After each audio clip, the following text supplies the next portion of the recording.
Bonjour et bienvenue à tous dans ce petit tutoriel pour vous aider à utiliser le dashboard de suivi et veille pastorale Covid-19. Donc lorsque vous arrivez sur le dashboard, au départ, vous avez une vue régionale des dernières données disponibles. Cela signifie que en haut à gauche, au niveau des pays, vous voyez que tout est sélectionné, l'ensemble des pays sur lesquels nous avons des données. En haut à droite, la date du 21 mai est sélectionnée, c'est-à-dire la dernière date disponible. Il est possible d'interagir avec ce dashboard. Il est possible tout d'abord de sélectionner un pays en cliquant sur la liste déroulante à côté du tout. Nous pouvons alors choisir un des pays d'intérêt. Imaginons que nous voulons aller au Mali. Nous cliquons sur le Mali et automatiquement, tous les graphiques se mettent à jour avec les données du Mali et la carte zoom sur le Mali.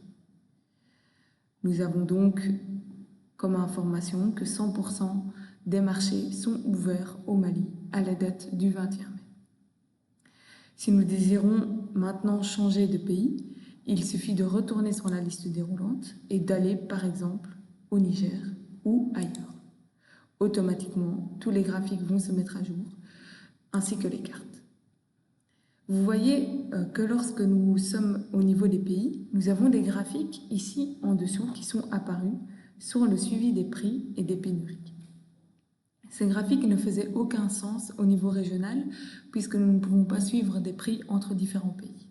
Ils apparaissent donc uniquement lorsqu'on descend au niveau pays. Si maintenant vous voulez faire marche arrière et revenir au niveau régional, il faut aller dans la liste déroulante et recliquer sur le pays qui est sélectionné.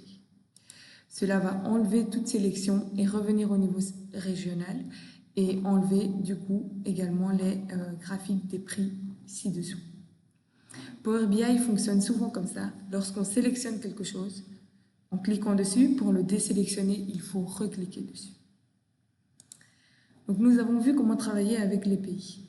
Il pourrait être utile aussi de sélectionner les dates, c'est-à-dire que vous voudrez voir l'évolution d'un indicateur, comme par exemple l'appui au secteur pastoral, au cours du temps.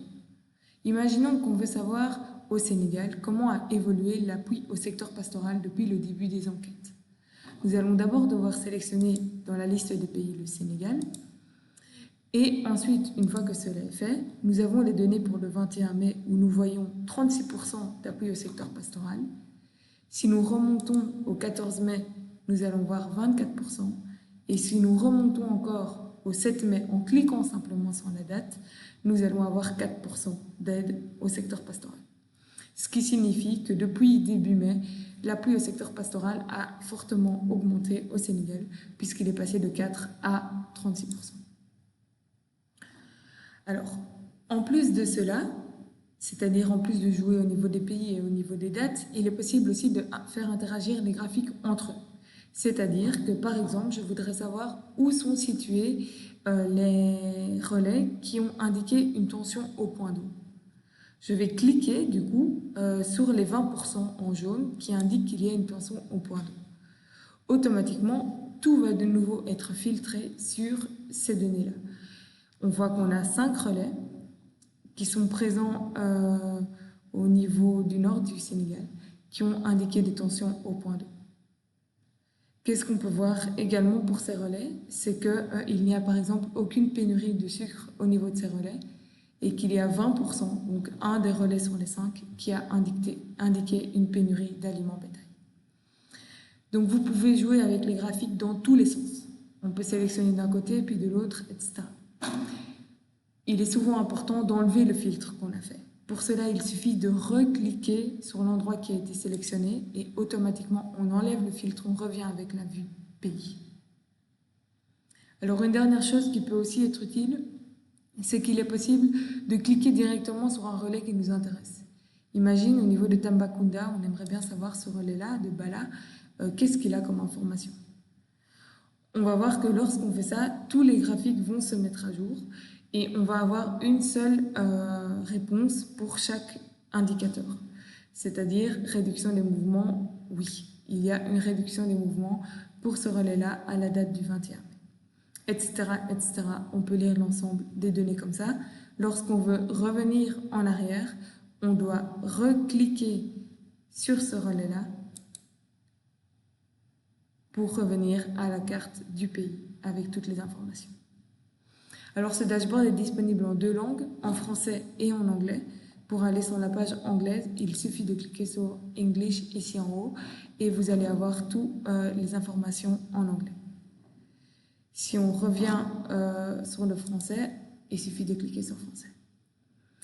Enfin, il y a aussi une fiche d'information qui est accessible en cliquant sur le i ici, qui permet de donner pas mal d'informations au niveau des indicateurs utilisés, de leurs unités de mesure et des personnes de contact en cas de question. Pour revenir à la page précédente, il suffit de pousser ici. Voilà, en espérant que ce petit tutoriel vous aura été utile pour utiliser le dashboard. Si vous avez encore des questions, n'hésitez pas à nous contacter directement via nos contacts qui sont sur la page information. Merci beaucoup et bonne journée à tous.